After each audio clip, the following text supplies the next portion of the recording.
Bapak Ibu hadirin peserta yang kami hormati, rangkaian acara kita berikutnya pada pagi hari ini adalah penyampaian materi paparan. Dan untuk kesempatan pertama, materi yang akan kita ikuti adalah persiapan penyusunan LKKL semester 1 tahun 2020 yang pagi ini akan disampaikan oleh Ibu Wiwin Istanti, Direktur Akuntansi dan Pelaporan Keuangan Direktorat Jenderal Perbendaharaan Kementerian Keuangan. Sebelumnya mohon izin Ibu Wiwin untuk penyampaian paparan kami berikan alokasi waktu selama 20 menit. Baik, yang kami hormati Ibu Wiwin Istanti, kami persilahkan. Baik, terima kasih MC. Assalamualaikum warahmatullahi wabarakatuh. Selamat pagi dan salam sejahtera bagi kita semua. Pertama, tadi sudah disampaikan oleh Pak Dirjen bahwa pagi hari ini kita mengadakan rapat koordinasi untuk persiapan penyusunan LKKL semester 1 yang sebentar lagi harus kita selesaikan karena kita hari ini sudah berada di tanggal 8 Juli. Artinya bulan Juli ini adalah waktunya kita untuk menyusun laporan keuangan semester 1. Kemudian terima kasih Bapak Ibu Kepala Biro Keuangan, kemudian Kepala Biro Umum dan juga inspektur terkait dari seluruh kementerian lembaga yang hari ini walaupun acara semula rencananya 8.30, tetapi kami majukan menjadi pukul 8, tetapi tetap Bapak Ibu berkomitmen untuk hadir lebih awal. Mudah-mudahan ini menggambarkan komitmen kita bersama untuk menyusun laporan keuangan semester 1 2020 yang harus segera kita selesaikan ya. Bapak Ibu, pagi ini saya akan mengangkat beberapa hal. Yang pertama adalah terkait dengan apa sih yang menjadi temuan signifikan di tahun 2019 yang lalu. Kemudian yang kedua, saya akan mengingatkan kembali terkait dengan administrasi pengelolaan hibah langsung. Kemudian yang ketiga adalah apa yang menjadi agenda revaluasi BMN di 2020, walaupun nanti secara detail akan disampaikan secara langsung oleh Direktur BMN. Kemudian juga di LKKL 2019 kemarin terdapat temuan yang diangkat yaitu terkait dengan BMN tidak normal. Ini juga nanti mungkin akan dibahas secara detail oleh Direktur BMN. Kemudian berikutnya adalah nanti terkait dengan akun penanganan untuk pandemi COVID. Kemudian juga aplikasi untuk pelaporan keuangan tahun 2020 yang sudah kami update. Yang terakhir adalah terkait dengan jadwal rekon dan penyusunan laporan keuangan tahun 2020. Baik, kita akan mulai dari topik pertama. Bapak Ibu, rasa-rasanya kita baru saja menyelesaikan laporan keuangan tahun 2019. Namun ternyata kita tidak sempat istirahat, harus sudah menyiapkan laporan keuangan tahun 2020 semester 1. Bapak Ibu, kalau kita kembali ke Undang-Undang 17 tahun 2003 tentang keuangan negara, di sana dikatakan bahwa Presiden itu harus menyampaikan laporan pertanggungjawaban atas pelaksanaan APBN itu dalam waktu 6 bulan selambat-lambatnya setelah tahun anggaran berakhir. Nah, artinya bahwa APBN 2019 itu kemarin sudah kita pertanggungjawabkan. Bapak Ibu sudah menyusun LKKL, kemudian kami konsolidasi LKKL dari 87 kementerian lembaga kami gabungkan dengan LKBUN, menghasilkan laporan keuangan pemerintah pusat, kemudian diaudit oleh BPK, dan LKPP itulah yang disampaikan oleh Presiden kepada DPR, dilengkapi dengan RUU-nya, yaitu RUU P2APBN atau RUU Pertanggungjawaban atas Pelaksanaan APBN tahun 2019. Itu sudah disampaikan kepada DPR di tanggal 26 Juni 2020 yang lalu. Kemudian kami juga masih harus menyelesaikan RUU tersebut untuk bisa disahkan oleh DPR menjadi Undang-Undang P2APBN tahun 2019. Ini biasanya nanti disahkan itu di bulan September. Nah, kemudian juga kita sudah harus mempersiapkan lagi laporan keuangan semester 1 tahun 2020.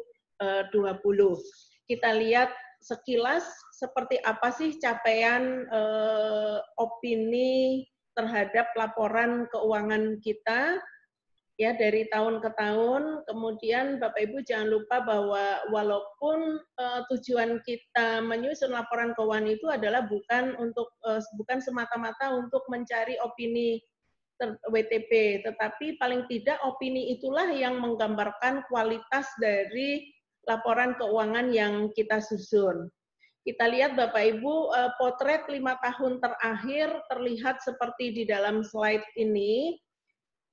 Kalau kita lihat dari seluruh kementerian lembaga itu kami bisa mengatakan bahwa kualitasnya itu semakin membaik dari tahun ke tahun, yang terlihat dari terus bertambahnya kementerian lembaga yang mendapatkan opini WTP, dan di sisi lain terus menurunnya LKKL yang mendapat opini WDP maupun disclaimer. Ya.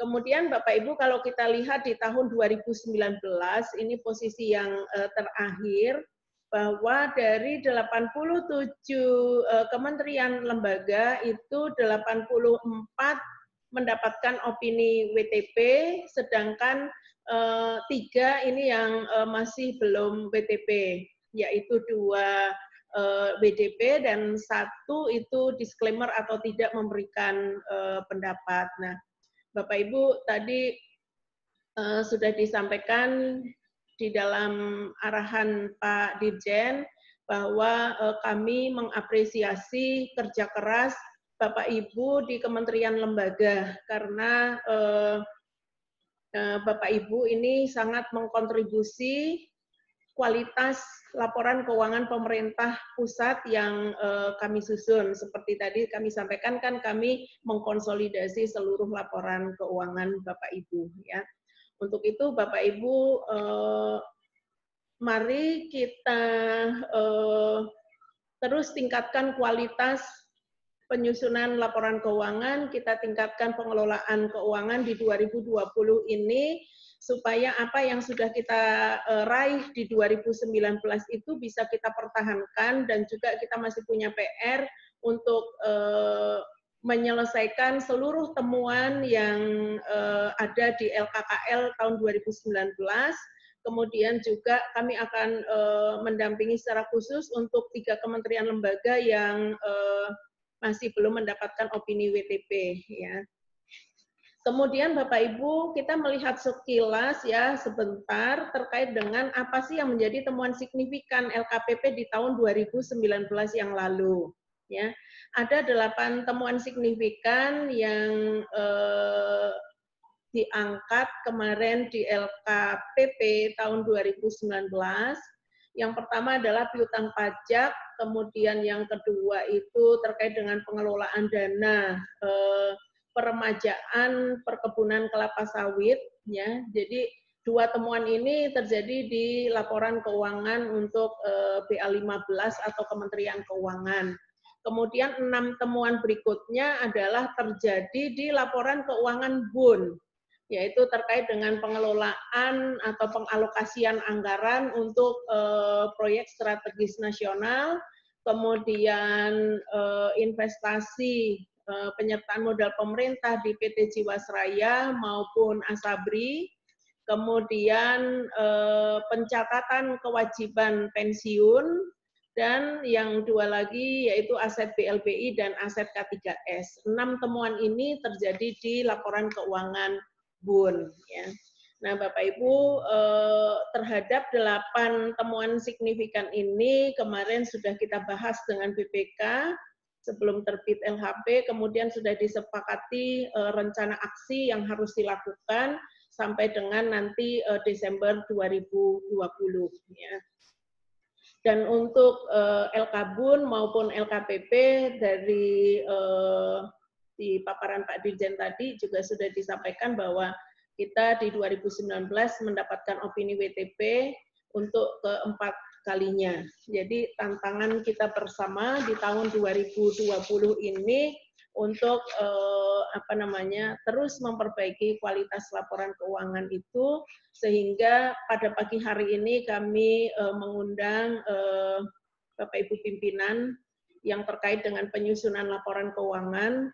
Artinya dibutuhkan sinergi antara Biro Keuangan, Biro Umum, dan juga APIP ya di dalam kita bisa menjaga kualitas dari laporan keuangan ini. Kemudian ada beberapa hal atau beberapa isu yang harus kita perhatikan untuk penyusunan laporan keuangan 2020. Yang pertama adalah terkait dengan hibah ya. Nah, Bapak Ibu, saya ingin mengingatkan kembali terkait dengan administrasi pengelolaan hibah langsung. Prosedur apa sih yang harus kita tempuh ketika kita memperoleh hibah ya? Mungkin ini nanti terkait juga dengan Direktur Pelaksanaan Anggaran nih kalau kita bicara hibah ini. Jadi Bapak Ibu, di dalam slide ini kita membagi dua kelompok, ada hibah uang dan ada hibah barang jasa atau surat berharga. Nah, kemudian untuk hibah uang, Bapak Ibu, kita lihat di atas itu kita sudah punya prosedur yaitu 3R dan 1P. R yang pertama adalah register. Jadi setiap terjadi naskah perjanjian hibah, maka harus diregisterkan hibah tersebut. Kemudian yang kedua, R yang kedua adalah pembukaan rekening untuk menampung hibah tersebut. Nah, ini terkait nanti dengan Direktur Pengelolaan Kas Negara nih. Kemudian R yang ketiga adalah revisi DIPA, jadi DIPA-nya pun harus direvisikan untuk memasukkan anggarannya untuk hibah. Baru kemudian dilakukan pengesahan ya. Jadi 3R 1P ini harus secara lengkap diselesaikan terkait dengan hibah uang ini. Nah, kadang-kadang kita jumpai Satker itu mungkin lupa sehingga belum lengkap. Jadi belum 3R 1P, belum selesai, kadang-kadang sampai dengan di pengesahannya belum dilakukan. Nah, ini akan mengganggu nanti penyusunan laporan keuangan di tempat Bapak Ibu, dan saya rasa Bapak Ibu sendiri nih nanti yang akan menjadi terganggu proses penyusunan laporan keuangannya karena satkernya ada yang kelupaan untuk menyelesaikan proses 3R 1P ini. Kemudian bagaimana dengan hibah dalam bentuk barang, jasa, atau surat berharga? Nah, ini Bapak Ibu yang harus ditempuh prosedurnya adalah tidak perlu 3R 1P, tetapi di sini cukup registerkan hibahnya.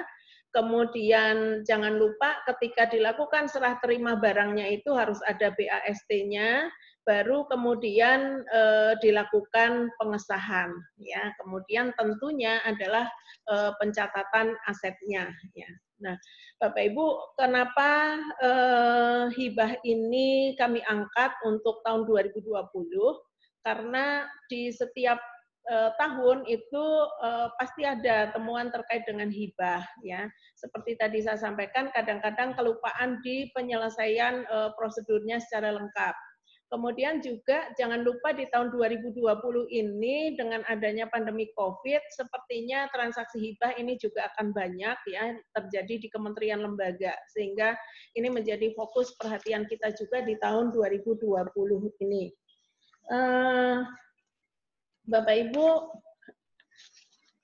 untuk tahun 2020, seperti tadi saya sampaikan, mohon Bapak Ibu bisa mengidentifikasi hibah tahun anggaran yang lalu yang belum terselesaikan.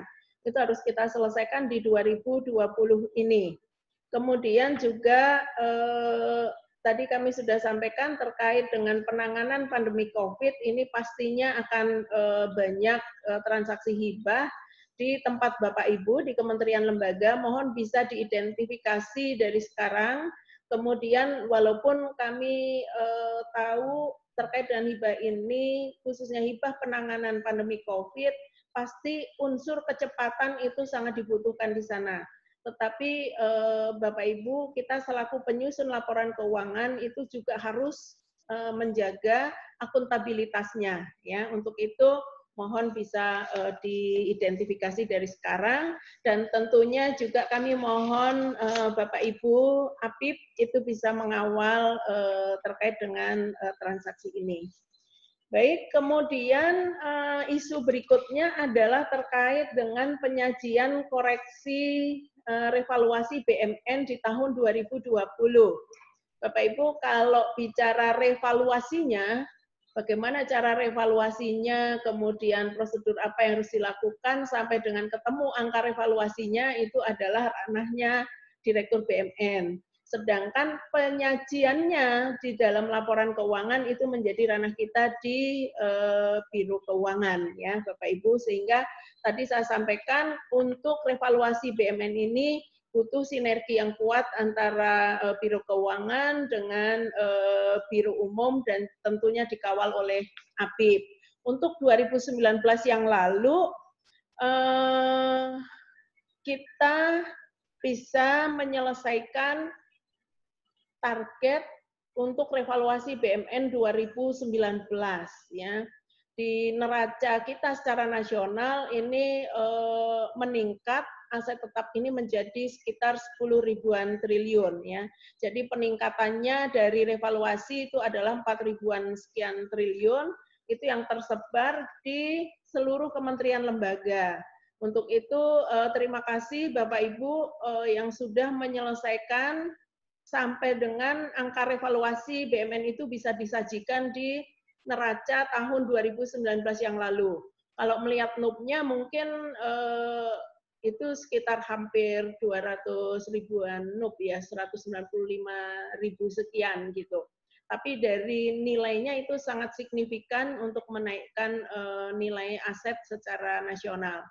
Kemudian yang 2020 ini agenda kita tetap yaitu walaupun sudah tersajikan di 2019, tetapi masih menyisakan beberapa permasalahan yang harus kita selesaikan di 2020, ditambah lagi kita harus menyajikan lagi di laporan keuangan adalah lanjutan dari revaluasi BMN ya. Jadi kalau dilihat jumlah NUP-nya itu justru mungkin 3 kali lipatnya dari 2019. Ini yang perlu perhatian khusus, nanti mungkin Pak Direktur BMN bisa menyampaikan secara lebih detail. Bagaimana strategi kita bisa menyelesaikan revaluasi dan sekaligus sampai dengan menyajikannya di laporan keuangan. Sementara waktu kita tinggal 6 bulan termasuk bulan Juli ini ya. Nah, Bapak Ibu ini mohon menjadi perhatian. Kemudian isu berikutnya yaitu terkait dengan akun khusus untuk COVID. Jadi kami sudah menerbitkan ada panduan teknis pelaksanaan anggaran dan akuntansi pemerintah pusat edisi 28 dan 29. Ini yang berisi artikel-artikel yang mungkin bisa membantu Bapak Ibu di dalam melakukan treatment terhadap transaksi-transaksi penanganan COVID-19. Kemudian juga sudah dilayangkan surat Dirjen Perbendaraan nomor S308 dan S369 ya. Jadi ini akan menjadi fokus baik nanti di dalam laporan keuangan kita maupun tentunya di dalam pemeriksaan oleh BPK terkait dengan akun-akun khusus terkait dengan COVID-19 itu.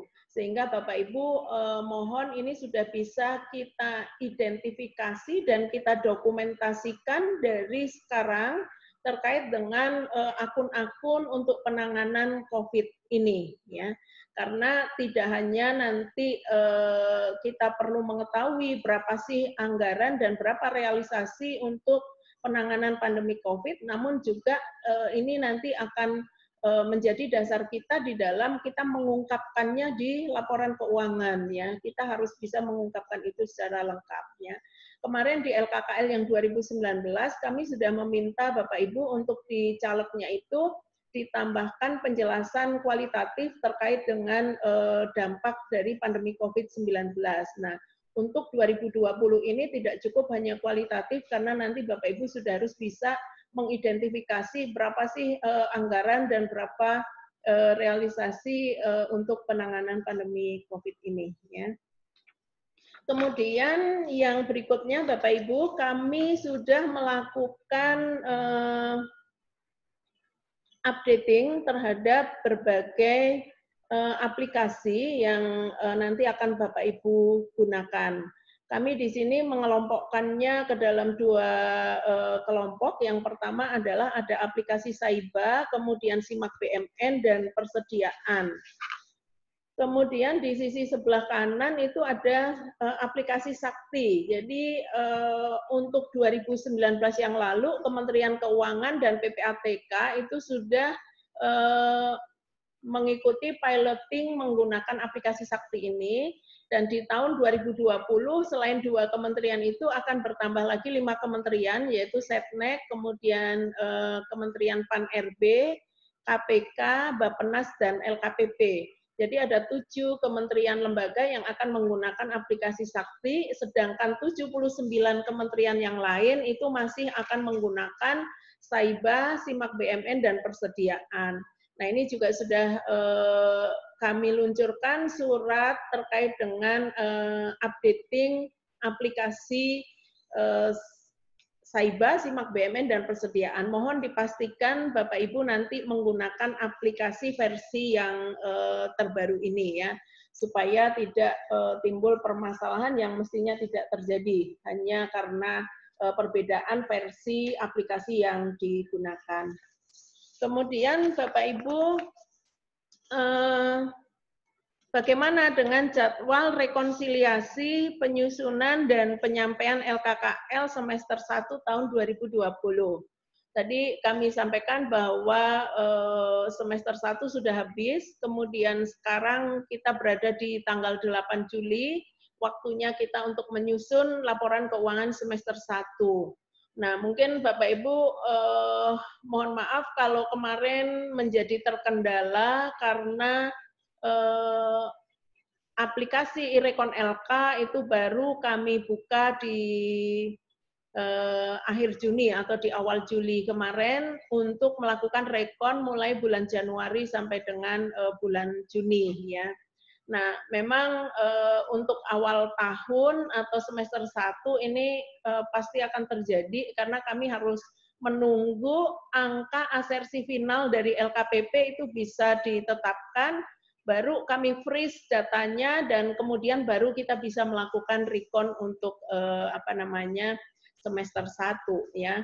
Nah, Bapak Ibu, mohon nanti Bapak Ibu bisa cermati, kami sudah mengatur kapan open period, kapan close period, kemudian proses rekonsiliasinya itu tanggal berapa, kemudian Bapak Ibu di dalam PMK sih memang diatur di sana ada pengenaan sanksi ini, ya, walaupun saya yakin teman-teman di KPPN itu sangat tidak suka kalau harus memberikan sanksi kepada Satker.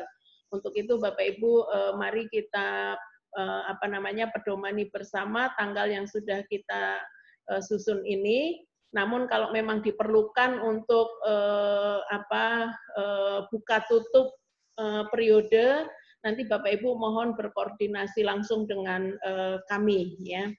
Kemudian Bapak Ibu yang terakhir adalah bahwa kita juga sudah menyusun jadwal penyampaian LKKL Bapak Ibu dari tingkat Satker atau UAKPA ke UAPAW itu tanggal berapa dan seterusnya, ya. Itu kita atur mulai 17 Juli Bapak Ibu dari Satker, kemudian dari UAPAW itu 21 Juli, dari eselon 1 itu 24 Juli dan di UAKPA itu 30 Juli. Jadi tahun ini mestinya 31 Juli laporan keuangan itu diserahkan ke kami, namun karena tanggal 31 itu bertepatan dengan Hari Raya Idul Adha, sehingga kami majukan 1 hari menjadi tanggal 30 Juli. Ya. Kemudian seperti tadi kami sampaikan Bapak Ibu di slide berikut ini adalah bahwa untuk laporan keuangan 2020 kita diminta untuk mengungkapkan secara memadai dampak dan penanganan pandemi COVID-19, ya. Bapak Ibu ini nanti mungkin kemarin juga sudah di sounding oleh tim pembina, ya, terkait dengan persiapan untuk pengungkapan dampak penanganan pandemi COVID ini, ya. Dari ketika nyusun 2019 ini juga sudah kita diskusikan bersama. Nah, mudah-mudahan tahun ini kita bisa mengungkapkan secara memadai dampaknya itu, ya, terkait dengan refocusing, realokasi anggaran, kemudian akun-akunnya seperti apa, ya, kemudian bagaimana dampaknya terhadap kementerian lembaga Bapak Ibu, ya. Kemudian yang terakhir, slide terakhir adalah kita juga harus melakukan mitigasi risiko terkait dengan tahun 2020 ini. Bapak Ibu khususnya terkait dengan pandemi COVID ini, mohon menjadi perhatian kita bersama. Kita mencoba duduk sebagai auditor, kira-kira apa ya yang harus kita bisa jawab supaya kita bisa mempersiapkan seluruh dokumentasinya. Mulai dari berapa sih alokasi anggaran yang disediakan untuk pandemi COVID ini, kemudian untuk apa saja, kemudian berapa yang direalisasikan, kemudian apakah realisasinya itu comply terhadap aturan, kemudian apakah sesuai dengan peruntukannya, kemudian kalau itu diberikan kepada pihak lain, ya, apakah itu diterima oleh pihak yang berhak, kemudian apakah sudah disampaikan tepat waktu, tepat jumlah, tepat kualitas, ya. Kemudian bagaimana dengan mekanisme pengadaan barang jasanya, apakah sesuai ketentuan, kemudian juga apakah transaksi itu sudah dicatat di dalam laporan keuangan, sudah dipertanggungjawabkan, sudah disajikan. Harapannya tidak ada pelanggaran yang terjadi ataupun penyalahgunaan anggaran di dalam kondisi, mungkin kita menyebutnya kondisi kahar, ya, atau ini peristiwa luar biasa. Jadi kami di akuntansi ini pun juga masih memikirkan apakah ini akan kita masukkan sebagai pos luar biasa, ya. Mungkin ini juga bisa menjadi panduan kita di dalam kita nanti menyusun laporan keuangan 2020 khusus untuk melaporkan yang terkait dengan penanganan pandemi COVID itu. Baik, mungkin ini beberapa hal yang dapat kami sampaikan untuk menjadi perhatian bersama, dan nanti di lapangan kami juga akan menugasi tim pembina untuk terus tetap berkoordinasi dengan Bapak Ibu di kementerian lembaga untuk bisa mengatur langkah-langkah maupun strateginya, dan juga hal-hal apa yang harus menjadi perhatian di lapangan sehingga laporan keuangan Bapak Ibu semester 1 tahun 2020 itu bisa kita selesaikan dengan tepat waktu dan berkualitas walaupun kita masih berada di masa pandemi COVID-19 ini dengan new eranya itu ya. Terima kasih, saya kembalikan waktunya kepada MC.